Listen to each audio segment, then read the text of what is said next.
Now, as you know, we encourage all Lemons teams to put ridiculous themes on their cars. Our biggest cash prize, the Halloween Meets Gasoline, gives $1,000 to the team with the best themes / decorations / costumes for weekend.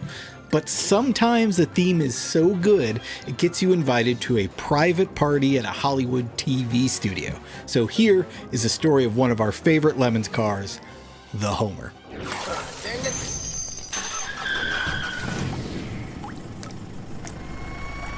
This team and car go all the way back to Lemon's first venue, Altamont Speedway. The car is an '87 BMW 325e that they got for $400 because it wouldn't pass smog.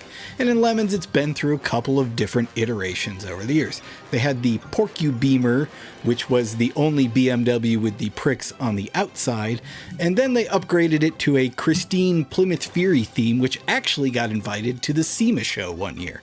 And then, as true fans of The Simpsons, the team realized they could use the Christine fins as the basis for a replica of the Powell Motors Homer. I am smart.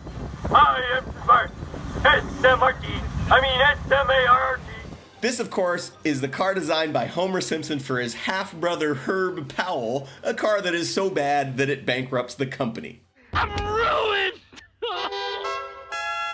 The Homer had several trademark features, including a separate bubble for the kids and an engine that's powerful like a gorilla. Powerful like a gorilla, yet soft and yielding like a Nerf ball. These were faithfully recreated for the Lemons version. According to Team Captain Scott, the plastic dome was a special order piece and cost almost as much as the whole car. As far as being powerful like a gorilla, it does have a swap from the original M20 to a later twin-cam M50, although this is the standard 2.5-liter model.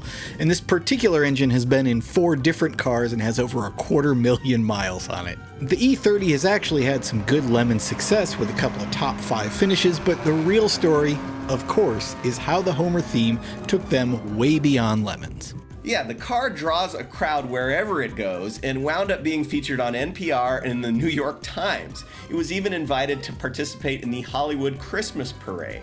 Eventually, Fox Broadcasting got wind of this car, and you might be thinking this is where they send the team a cease and desist notice, but no! The creator of The Simpsons himself, Matt Groening, saw the car, said, "That's awesome, I'm personally inviting the team and the car to Fox Studios to participate in the 25th anniversary celebration of The Simpsons." At that event, several well-known Simpsons folks were given rides around the Fox lot in the Homer, and the car was autographed by Matt Groening. So, as you can see, when Lemons judges tell you that your BMW has a lame theme, it's not that they want you to spend unnecessary time and money making something ridiculous for our own entertainment. It's that they want you to have your 15 minutes of fame and get invited to Hollywood parties. They're looking out for your well-being.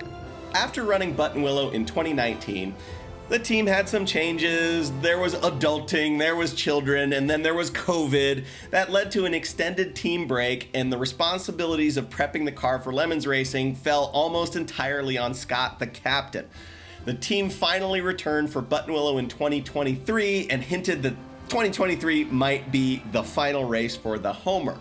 But after literally causing a traffic jam from rubberneckers while towing the car to that race and having a blast on track, there's a decent chance that we'll see them back again. The Homer.